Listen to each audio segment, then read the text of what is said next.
couldn't identify where that noise was. It's sobbing, crying. That was more freaky than some of the stuff that I had already encountered. I had no idea what I was about to experience. I'm watching Celebrity Ghost Stories. One day, I had a day off going to the so I flew home to see my kids. And I came back and I got off the floor. There was a gentleman there wearing Bellman's clothing. It was this like slate, sort of grayish blue with like a red collar. He seemed like a sweet old man. I opened my room door, said thank you very much, grabbed the handle of the bag, rolled it in, dropped my briefcase, said hold on a second, and I snapped off the 20 and went to hand it to him, and he was gone. However long that takes. No longer than I just described it. He was gone. I would venture to say that the hallways are at least 100 yards long. At least. I was freaked out. It couldn't have gone up and down the long hallway I was on, and the other hallway was just as long, and he vanished.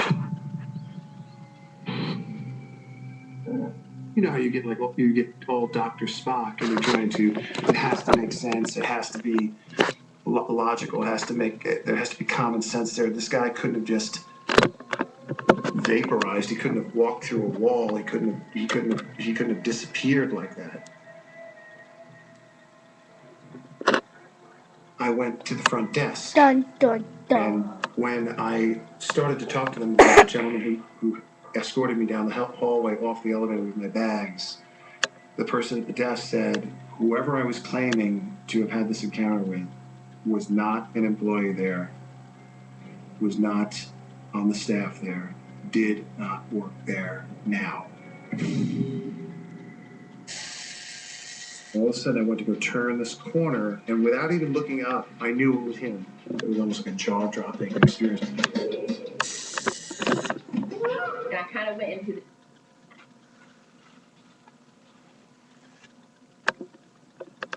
I'm recording this. I then start on the crew and the cast. People start talking about stuff that's going on in the hotel. Dun, dun, The structure dun. is steeped in paranormal activity.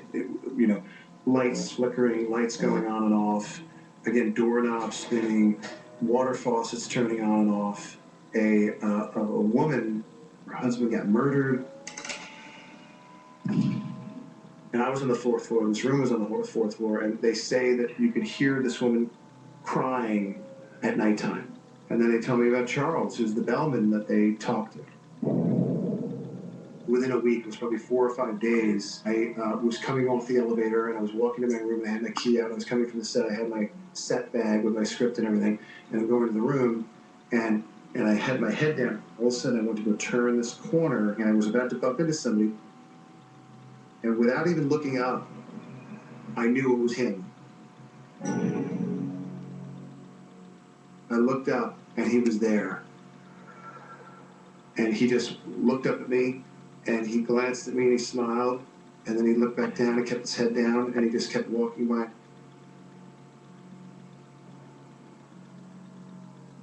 You know, I was just... Aren't ghosts afraid of light? I guess my, it was almost like a jaw-dropping kind of experience. I turned, stood there for a second, let him get further away from me, and then I followed him. And there's this hallway that I followed him down the hallway. I turned, and then I never saw him again. I never saw him again.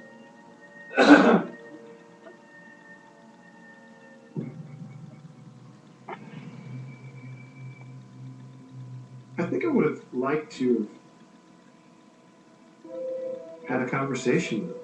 Of course, you want to find out who he is and what's his backstory, what's his history, but I think it was very clear that that was sort of a boundary that was That was not available to me. That was off limits. That was not going to happen, and that's why I didn't.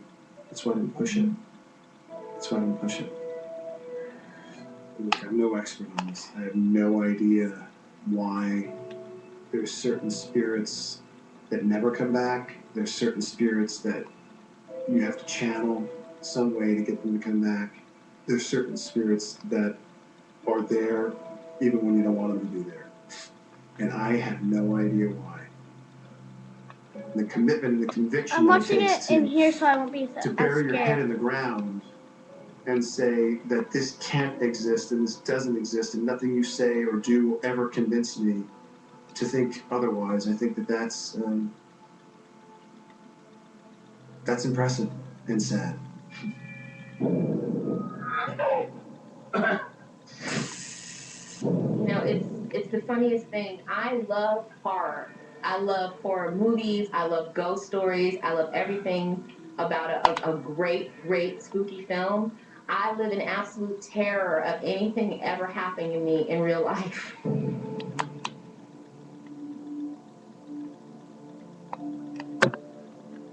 Stay tuned. Stay tuned. I'm an actor, and one of my favorite things